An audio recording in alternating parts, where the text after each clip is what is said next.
let me tell you the letters of the alphabet. I'm going to start right here.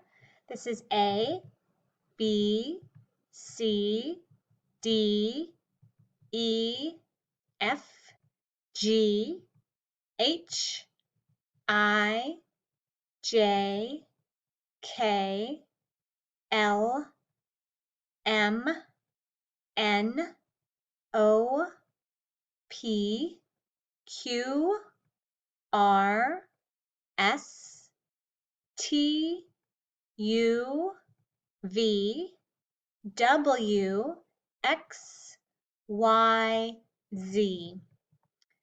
Now we talked about these sounds. This sound is A or A. B says B. C says K. D says D.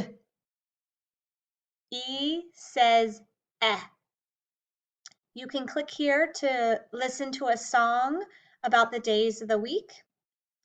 And here are the days of the week: Sunday, Monday, Tuesday, Wednesday, Thursday, Friday, Saturday.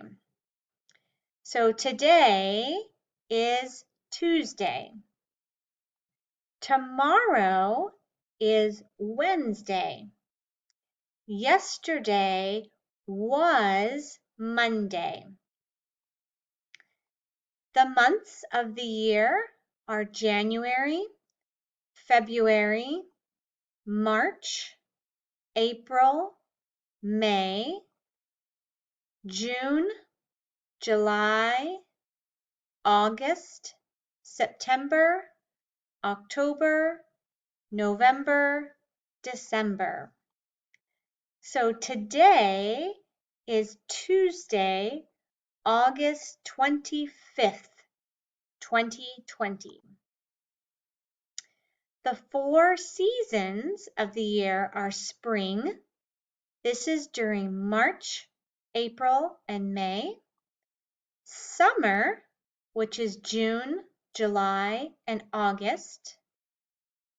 Fall or autumn is September, October, November. And winter is December, January, and February. The seasons are spring, summer, fall or autumn, and winter.